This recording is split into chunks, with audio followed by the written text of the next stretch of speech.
E aí, pessoal, sejam bem-vindos a mais um Formiga na Tela, o videocast semanal do site Formiga Elétrica, e dessa vez o papo é metalinguagem nos quadrinhos.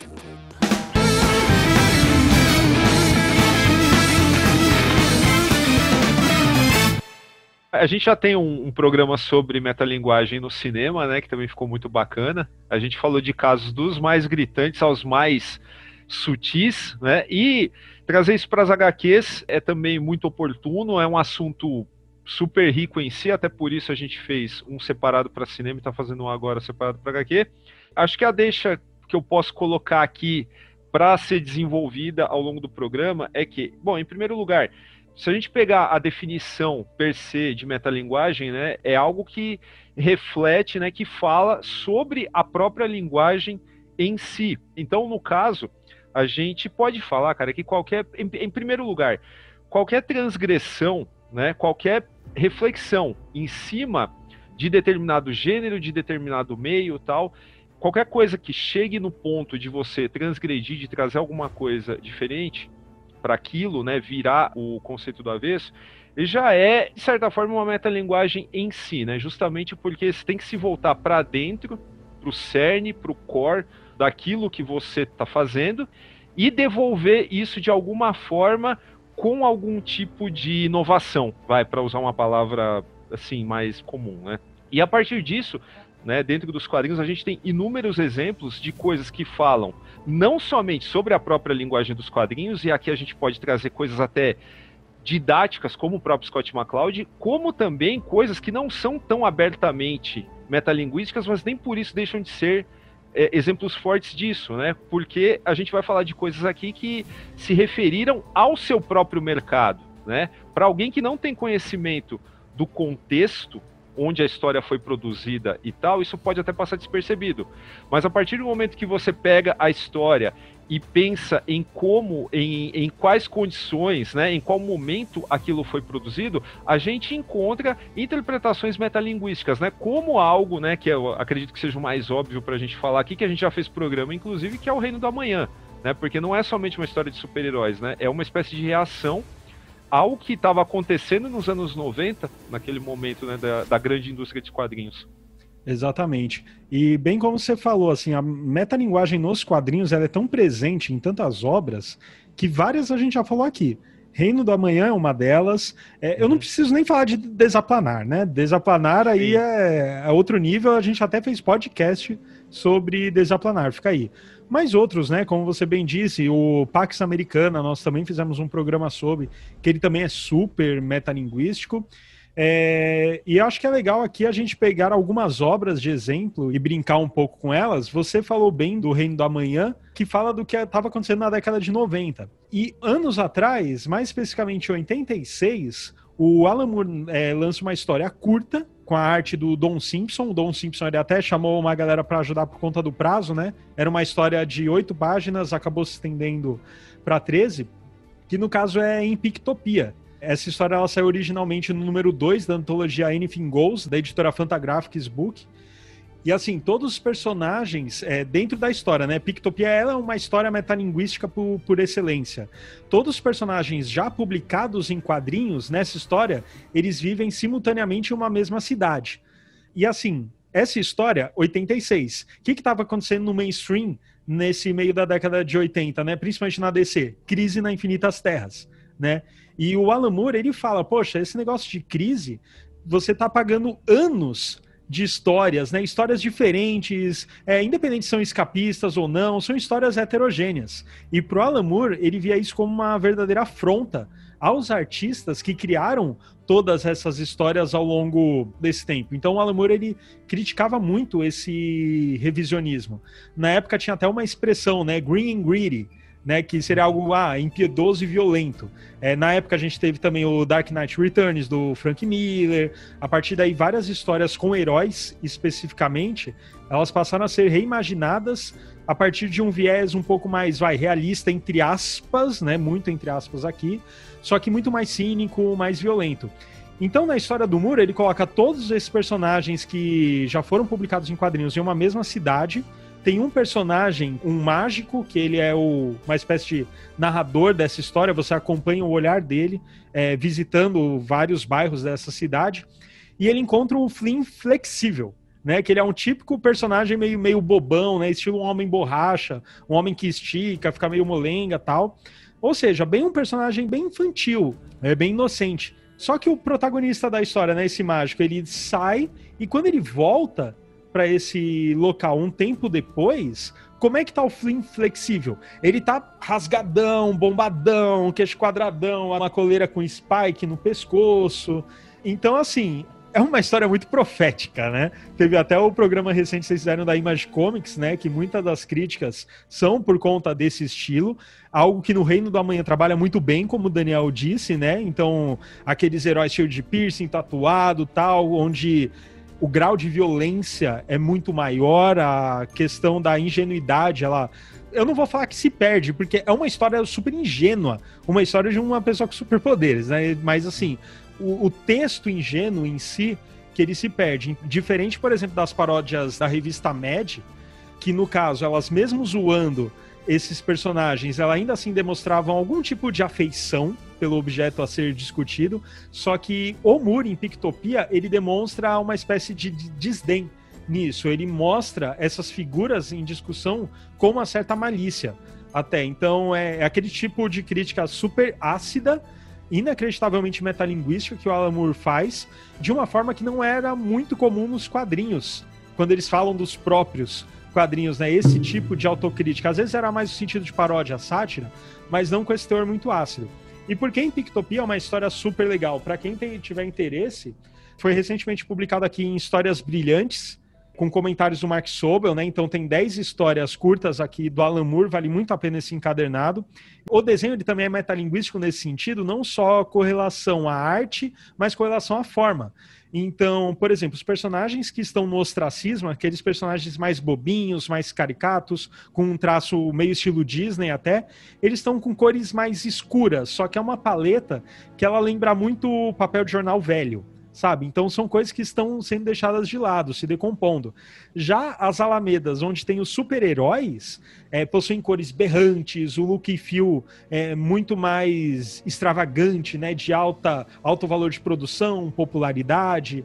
E a cena final é uma desgraceira completa, porque você tem tratores terraplanando quarteirões inteiros e tem algumas cinzas no ambiente, né? Cinzas daquilo que veio antes. Então, é um final muito pessimista, do tipo, poxa, tudo que foi criado, independente aqui, ele não fala de qualidade em si, ele fala de criação, fala de arte, principalmente. Então ele fala, poxa, tudo isso está sendo acabado para dar lugar a algo pasteurizado que está vindo todo turbinado, destruindo tudo isso aqui. Não é à toa que o próprio Moore, depois disso, ele sai dos quadrinhos mainstream, né? Depois da publicação dessa história. Então eu queria trazer assim, Pictopia para falar um pouquinho, porque em termos de metalinguagem dos quadrinhos, essa é uma das minhas histórias favoritas. Falar de metalinguagem nos quadrinhos, cara, é paradoxalmente tão fácil quanto é difícil, porque é fácil no sentido de que a gente tem muitos exemplos. É uma mídia que privilegia uma abordagem que é não literal das narrativas, né, esse diálogo entre imagem e palavra que privilegia esse tipo de construção, e ao mesmo tempo é muito difícil porque é complicado você fazer um recorte de exemplos específicos, né? Enquanto vocês falavam, vocês citaram mais HQs recentes, fazer esse recorte de super-heróis, que é uma coisa mais próxima do grande público, mas quando eu penso em metalinguagem nos quadrinhos, cara, isso tá... Desde o início do século XX eu consigo puxar exemplos de autores e publicações que faziam metalinguagem, seja, por exemplo, o Winsor McCay fazia muito disso, o George Herriman e o seu Crazy Cat, que inclusive estão para ser publicados aqui no Brasil pela Script, né, que vai receber uma publicação bacana em breve. As tiras cômicas faziam muito esse exercício de metalinguagem, como, por exemplo, a da revista Bino. E então, assim, é complicado porque os próprios quadrinhos, eles exalam metalinguagem. E você tem isso em todas as escolas de quadrinhos. Eu consigo citar inúmeros exemplos de quadrinhos que são referenciais ou autorreferenciais e metalinguísticos. Mas já que a gente está em 3, a gente tem que dar uma agilizada nessas reflexões. Eu acho que um dos grandes exemplos, uma das tiras mais divertidas que a gente tem sendo publicadas agora, nesse exato instante, em que inclusive foi indicada ao Eisner, que é o Mr. Invincible, do Pascal Juscelin, que vocês mesmos provavelmente viram aí entrando em, sei lá, um Facebook da vida, porque as tirinhas dele são muito compartilhadas em redes sociais, porque elas têm esse elemento metalinguístico e surreal. Cara, assim, para não exacerbar demais, eu acho que é um puta estudo de linguagem dos quadrinhos em uma forma que é sutilmente cômica, que distrai o leitor da genialidade que ele apresenta. Porque o que é o personagem? Ele é um super-herói, né, gordinho e tal, bem estilo bande dessinée europeia, usa a sua máscara e tudo mais, e ele sempre salva o dia de algum jeito inusitado, do tipo, eu me lembro de uma tirinha, acho que ele tá tomando um chá com alguém, e de repente tem uma casa pegando fogo do outro lado da rua, e o que ele faz? Ele pega o copo de chá dele e joga por cima da casa, porque na perspectiva do quadrinho, a casa tá pequenininha, o copo tá grande, então ele só apaga o fogo com o líquido do chá. Ou então, por exemplo, tem uma que tem um gatinho preso numa árvore, e conforme a tirinha vai acontecendo, o gatinho tá preso na árvore no quadrinho de baixo de onde ele começa. Então o que ele faz? Ele alcança o quadrinho de baixo e salva o gatinho, que é uma espécie tanto de rompimento da quarta parede, quanto também de metalinguagem, mas não autorreferencial à história dos quadrinhos, mas à própria linguagem dos quadrinhos. E descrevendo dessa forma parece muito complexo, mas quando você lê a tirinha, ela na verdade ela é só divertida, é bem levinha. E eu não posso deixar de citar o exemplo, cara, de que assim, eu vejo em Mr. Invincible certos exercícios que eu já conhecia lendo Turma da Mônica. É por isso que eu falo que é difícil a gente fazer um recorte quando a gente fala de metalinguagem nos quadrinhos, porque é uma mídia cuja liberdade criativa, vocês falaram do programa que vocês fizeram, por exemplo, sobre metalinguagem no cinema. Fazer metalinguagem no cinema, eu acredito que seja mais complexo, porque é uma mídia muito mais multifatorial, envolve um número muito maior de recursos e tudo mais. Enquanto nos quadrinhos há só o diálogo, né, por assim dizer, o diálogo da imagem com a palavra. E é uma mídia que, por si só, tradicionalmente, fora desse grande circuito, por exemplo, de Marvel e DC e tal, existe uma grande liberdade criativa quando, por exemplo, comparada com outras mídias, e a gente vê muito disso sendo explorado. Pô, falando em coisas populares, o próprio Eisner, né, eu mencionei o prêmio Eisner, o próprio Eisner fazia muito disso. Então, eu acho interessante a gente analisar por esse ponto de vista da linguagem dos quadrinhos, e aqui caberia até a gente explorar mais nesse sentido, de alguma forma, a linguagem dos quadrinhos, pelo que a gente vê da história da mídia, privilegia a sua metalinguagem. Sim, você comparou muito bem com o nosso programa sobre cinema, e realmente, assim, pegando só um aspecto que é muito mais complicado, não diria mais complicado, mas assim, talvez com menos possibilidades de metalinguagem, que os quadrinhos de fato é o cinema. Primeiro porque o quadrinho, ele brinca com a sua própria forma. Em termos, quando eu digo forma, é literalmente forma. Então, o quadrinho, literalmente aquele quadrinho, você tem personagem que sai de um quadrinho pro outro, que rasga a borda de um quadrinho, tem até o game Comic Zone, que literalmente você bate no inimigo, ele rompe a barreira entre os quadrinhos. O quadrinho não é só a mídia física que você abre em formato de revista, ela dentro de si ela tem os seus quadros e o autor pode brincar com isso. O cinema, você tem aquele frame. O que poderia fazer esse tipo de brincadeira em termos de forma seria até o 3D, mas nunca ninguém vai produzir um filme 3D que use de metalinguagem, né? Não, vai fazer só alguma coisa sendo atirada na sua cara. Então acaba que, é claro, a gente tem muita metalinguagem no cinema, muita metalinguagem bem interessante, só que de fato, nos quadrinhos a possibilidade ela é elevada à enésima potência, né? Mas parece que a própria maleabilidade do meio, ela vem junto com um certo fascínio de quem produz quadrinhos, né? Muito maior do que o cinema, que ele, assim, não desmerecendo sabe? A gente nunca vai fazer esse tipo de distinção, falar que um é melhor que o outro. Mas eu acho que o caráter, linha de montagem do cinema também é um fator que dificulta isso. Por exemplo, a gente tem diversos casos que é somente uma pessoa que escreve e que desenha isso, né? E quando você pega não gosto dessa palavra também, mas vamos lá. Você pega um autor, nessa acepção da palavra, é o cara que escreve, é o cara que desenha e etc.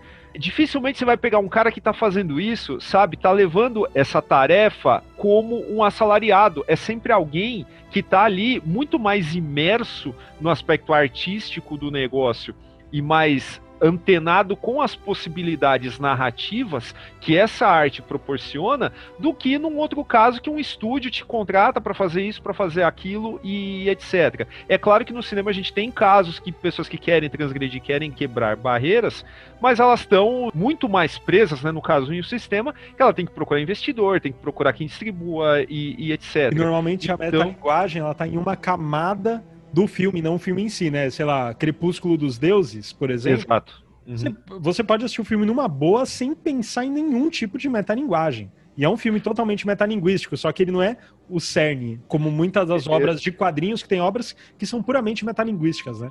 Exato, por isso que no começo o Scott McCloud, antes do Desaplanar, já passou por essa discussão. Agora, o caso do Mr. Invincible, que o Rafael trouxe também, eu tava aqui esperando para ver em qual momento a Turma da Mônica, né, Maurício de Souza, ia entrar nessa discussão, porque é exatamente isso. É muito difícil a gente falar, porra, mas a gente pode, sei lá, separar em 3 ou 4 exemplos quem foi o precursor das histórias em quadrinhos, quem abriu a porteira para começar uma mídia chamada Histórias em Quadrinhos aqui para nós. Mas dizer quem foi o primeiro cara que explorou a metalinguagem nos quadrinhos é um tanto mais complicado, né? Justamente por conta desse tipo de coisa que a gente falou.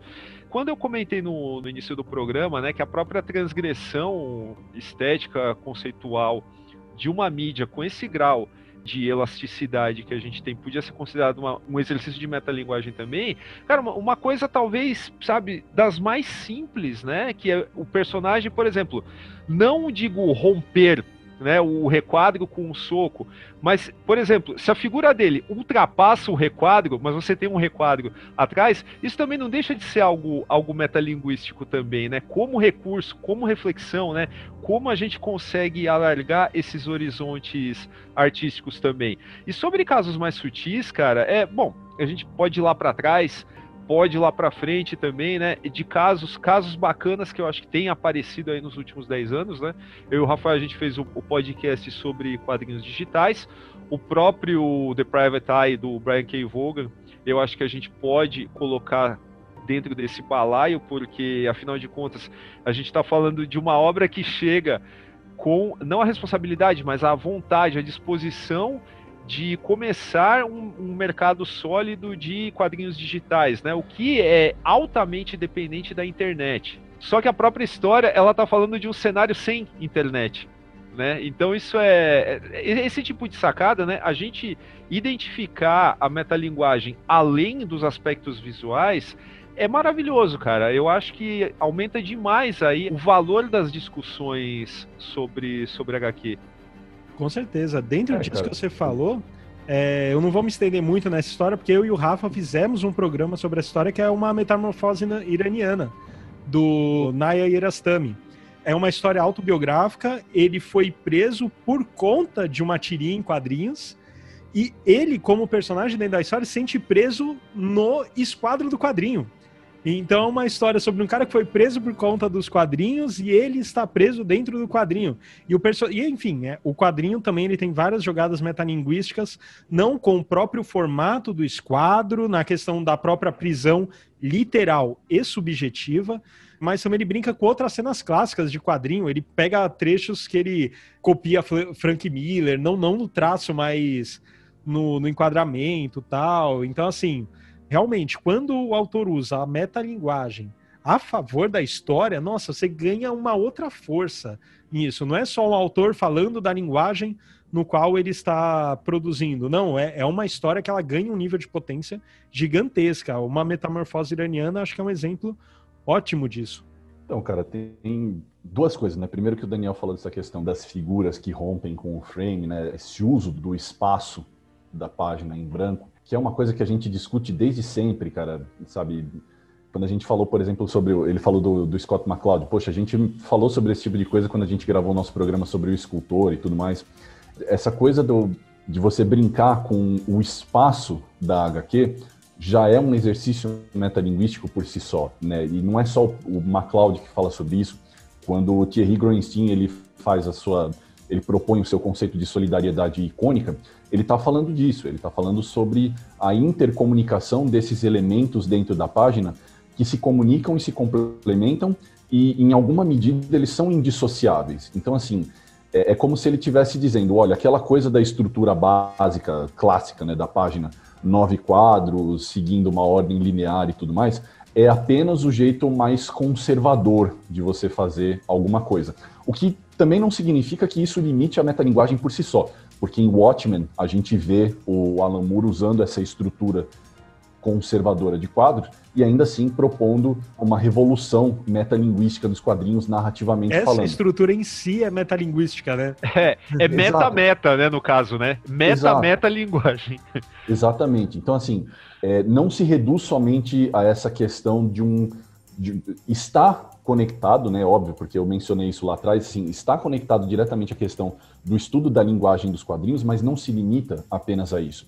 E sobre essa questão do autor, poxa, cara, a gente está vendo ser publicado aqui, parece que as editoras felizmente conseguiram fazer um esforço ou descobriram esses autores, mas no Japão a gente viu durante o período da revolução autoral dos quadrinhos, a partir ali dos anos 50, nascer um dos conceitos, um dos movimentos que é uma das próprias definições de metalinguagem nos quadrinhos. O Daniel falou dessa questão da relação do autor com a mídia dos quadrinhos, o Gustavo mencionou uma metamorfose iraniana, que é uma expressão política e social na forma de metalinguagem, mas a gente está vendo ser publicado agora, a gente viu, por exemplo, O Homem Sem Talento, do Tsuge sendo publicado aqui, que é um quadrinho metalinguístico, já que é um quadrinho autobiográfico, né, daquele conceito de Watakushi dentro do Gekiga, que é um quadrinho autobiográfico sem ser autobiográfico.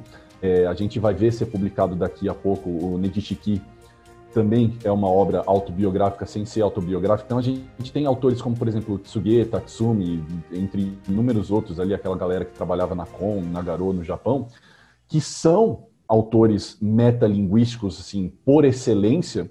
E, cara, a gente está falando dos sujeitos, como eu mencionei, que já estão na ativa desde os anos 50.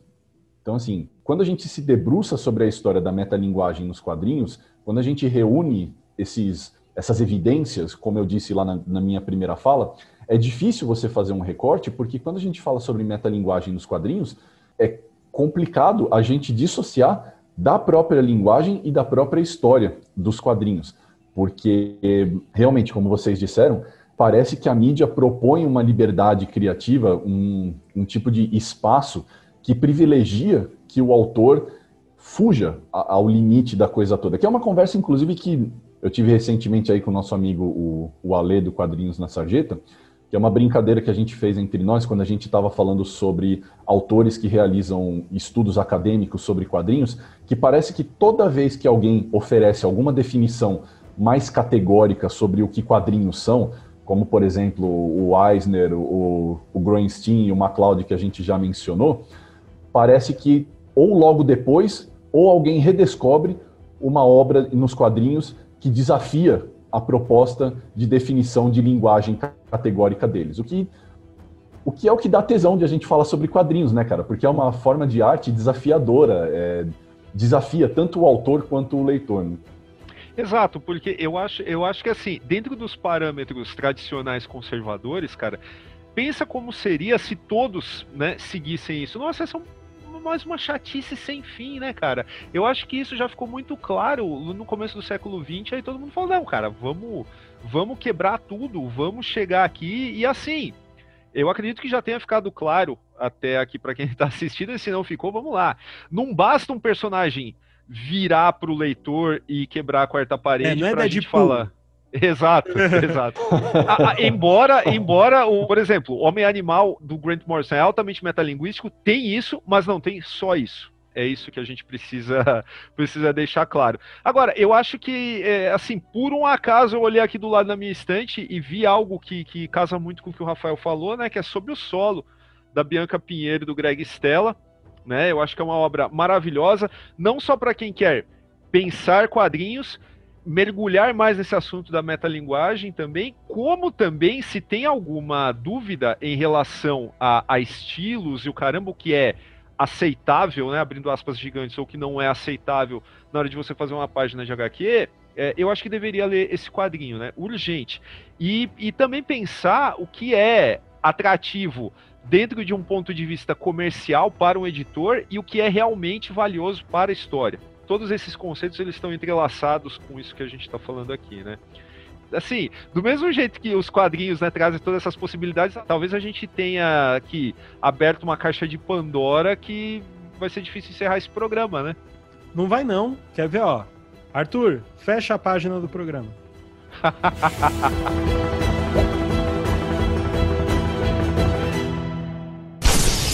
Se você gostou desse vídeo, deixa aí seu like, também se inscreva no canal. E se você gosta aí do projeto Formiga Elétrica como um todo e quer que o projeto continue e até mesmo se expanda, pense em se tornar um apoiador. Para isso, basta entrar no site apoia.se/Formiga Elétrica e lá você pode colaborar com o quanto você quiser, o quanto você puder. Para quem é um apoiador, tem alguns mimos, como sorteios exclusivos, lives exclusivas e também acesso a um grupo de WhatsApp com todos os editores do Formiga Elétrica. Eu, o Daniel, o Rafa, a Bia, o Paulo. Enfim, lá a gente fala sobre tudo, cinema, quadrinhos, literatura. Enfim, são todos muito bem-vindos. E é isso, até a semana que vem.